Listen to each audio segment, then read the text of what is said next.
podcast kelompok 7. Nah guys, jadi pertama-tama kita bakal kenalan dulu. Perkenalkan, aku Alif Nadia Putri dari S1 Fisioterapi. Perkenalkan, aku Nayar Kailansya dari S1 Fisioterapi. Perkenalkan, aku Nadia Mustalifah dari D3 Fisioterapi. Perkenalkan, aku Nabila Saida dari S1 Gizi. Perkenalkan, nama aku Febriani Nur Andika dari S1 Kesehatan Masyarakat. Aku Naisio Ramoiria dari D3 Perawatan. Nah, jadi di podcast kali ini kita itu bakal membahas tentang PHBS, yaitu perilaku Hidup bersih dan sehat. Nah, PHBS itu apa sih? PHBS sendiri itu adalah segala upaya atau tindakan yang dilakukan secara sadar oleh seorang individu untuk mengupayakan kebersihan dan kesehatan. Nah, untuk manfaat dari PHBS sendiri ada yang mau menjelaskan? Manfaat PHBS itu antara lain seperti meningkatkan produktivitas, meningkatkan kualitas hidup, menjaga kebersihan, dan meningkatkan kesehatan lingkungan. Nah, terusnya PHBS sendiri itu bisa dilakukan di mana aja sih, guys? Jadi PHBS itu bisa dilakukan di lingkungan sekolah, di lingkungan kerja, di lingkungan rumah, pokoknya di mana aja deh. Soalnya kan kita pasti di mana-mana itu harus sehat, harus bersih gitu ya. Masa ya kita harus motor gitu ya. Terusnya PHBS sendiri ini kan ada indikatornya ya, guys ya. Nah, kira-kira untuk indikatornya ada yang mau menjelaskan? Nah, indikator PHBS itu yang pertama tuh ada persalinan oleh tenaga medis. Soalnya tuh sekarang tuh kayak masih ada aja orang yang persalinan masih pakai dukun, terus sendiri. Terus yang kedua tuh ada memberi ASI pada bayi. Kenapa? Karena ASI itu termasuk nutrisi buat bayi. Nah, terus yang ketiga itu ada menimbang bayi sampai umur 6 tahun secara teratur. Lalu menggunakan air bersih, guys. Jadi kalau misalkan kita buat masak, buat mandi, sama kebutuhan yang hidup, kita harus menggunakan air bersih. Lalu ada cuci tangan pakai sabun. Jadi kita selain cuci tangan pakai air mengalir yang bersih nih, kita harus pakai sabun biar kuman sama kotoran yang pada tangan kita tuh empas jadi hilang gitu. Terus selain itu juga kita tuh harus menggunakan toilet yang bersih. Toilet yang bersih itu contohnya tuh apa sih? Yaitu penerangan dan ventilasi udaranya itu cukup. Terus ada alat pembersih yang memadai, sama ada air bersih yang mengalir gitu. Selanjutnya kita juga harus memberantas nyamuk di rumah ya.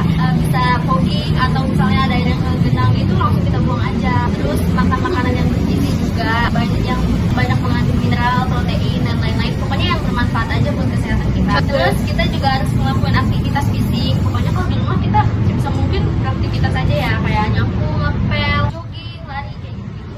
Terus terakhir jangan ya Oke, sekarang berikutnya itu ada contoh perilaku hidup sehat dalam kehidupan sehari-hari. Nah, untuk perilaku hidup sehat dalam kehidupan sehari-hari itu sebenarnya gampang banget ya, guys ya. Contohnya kita pasti sehari-harinya itu mandi kan. Betul kan, mandinya itu harus 2 kali sehari, guys, jangan sekali. Itu dengerin tuh ya, mandi seminggu sekali ya. Nggak boleh. Terusnya berikutnya itu ada keramas atau mencuci rambut. Itu tuh dilakuinnya 2 kali seminggu, guys. Nah, terusnya yang berikutnya tuh membersihkan hidung.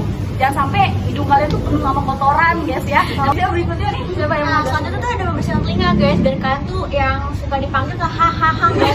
Selanjutnya kita ada gosok gigi ya guys, karena gosok gigi tuh sangat wajib banget biar kalian tuh gak ada kuman-kuman gigi, apalagi habis makan ya suka nempel-nempel kan gigi di sela-sela gigi gitu guys. Nah, selanjutnya ada kesehatan mata nih guys, jangan lupa makan wortel. Oke, selanjutnya itu ada yang namanya mencuci tangan dan memotong kuku. Oke, selanjutnya juga kita tuh harus menggunakan alas kaki, guys, karena kalau misalkan kita nggak menggunakan alas kaki itu kita tuh dapat terkena penyakit. Contohnya itu kayak penyakit cacingan itu yang kalau misalnya kita lagi injek kotoran itu cacingan gitu loh, guys. Selanjutnya tuh ada kebersihan pakaian.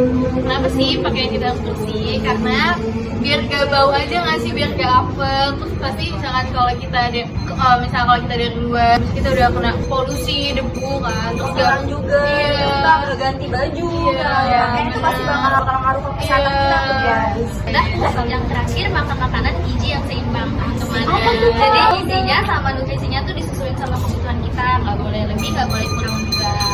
Sehat lebih sempurna nggak sih? Podcast sepertinya podcast kita cukup ya, guys ya, sampai situ cukup nih. Cukup. Jadi semoga semua penyampaian kita ini bermanfaat buat orang-orang yang ngedengerin podcast kita ini. Dan apabila di podcast kita ini ada kesalahan atau kekurangan, kita benar-benar minta maaf banget, karena di sini kita juga masih belajar ya, guys ya. Jadi sekian podcast dari kami. Wassalamualaikum warahmatullahi wabarakatuh.